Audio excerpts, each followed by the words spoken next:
William Ruto and Kithure Kindiki, who tormented Baba, who humiliated him, who dehumanized him, who wanted him dead. They did all manner of things to Baba when he was alive. Yet they were there pretending to be holier than thou. His speech at Nyayo Stadium, you realize that that was not a man who was eulogizing Raila Odinga. He's a man who was out to outshine others.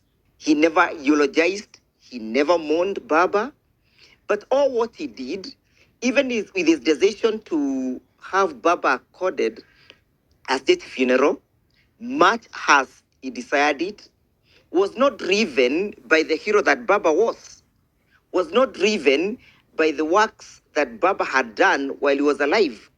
It was driven by political expediency of the desire to inherit the constituency that Baba has left behind. That is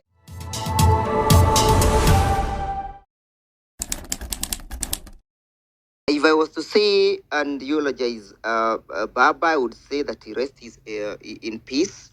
He has done his part. But the biggest thing is, what lesson do we draw from him? And are we being invited to a moment of self-introspection and to a moment of reflection? And we must also ask ourselves, when he came, did he leave the place better than he found it? Or has he exited in an anticlimax? And is it how people expected him to exit the stage at this particular time? When our country is at crossroad, you realize the only person who spoke the mind of Raila before he joined the broad-based government was a bishop. Raila, unfortunately, dead as he is, he lost his script when he decided to join hands with the oppressors. And I believe that is where the Kenyan lady is coming from. That is where perhaps Redemptor is also coming from. And that is what Professor Kivuta Kibwana is saying. That yes, you had your good, but okay, you are human enough. You also had your bad. And one of the lessons that we shall live to remember, and one of the legacy that we shall live to remember about Raila, is that he betrayed the country at the moment of its need. When the children of this country needed him most, he decided to dine and wine with the extractive government that Professor Naituli is speaking about.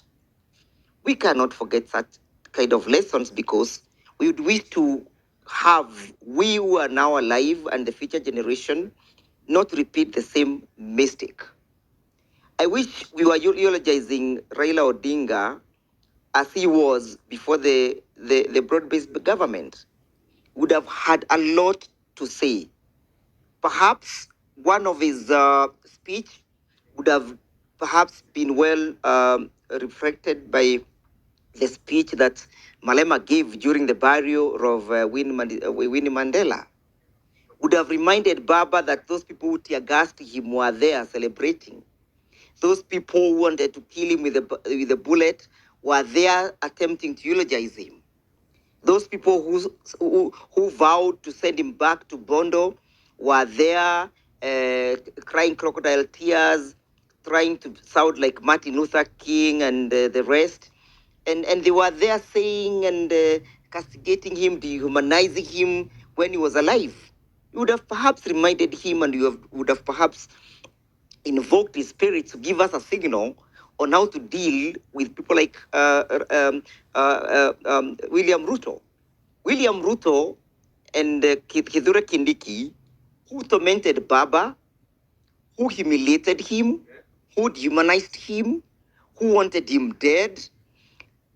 They did all manner of things to Baba when he was alive.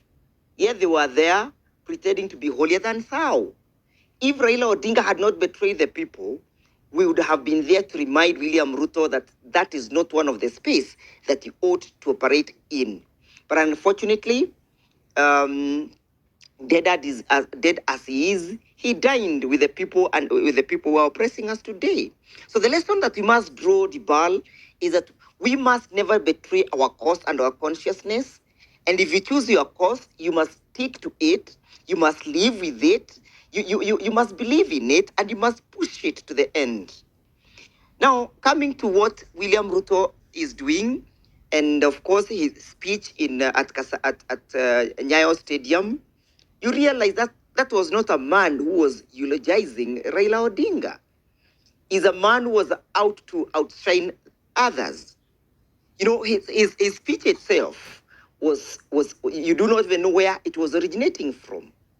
He never eulogized, he never mourned Baba, but all what he did, even with his decision to have Baba accorded a state funeral, much as he desired it, was not driven by the hero that Baba was not driven by the works that Baba had done while he was alive. It was driven by political expediency of the desire to inherit the constituency that Baba has left behind.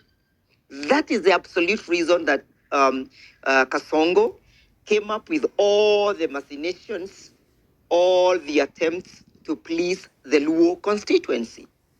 If you heard what he said in Nyayo, and if you've listened to what he has said today, it will tell you. And of course, if you also listen to the previous speaker, someone like Olekina, someone like the chair of ODM, Governor Wanga, people like Opio Andai, people like Oburu Odinga, Daktari, people like Emilio Thiambo, they will tell you that that was a script that was done to please Kakasongo and to attempt to hand over the Luo constituency and the ODM constituency to Kasongo.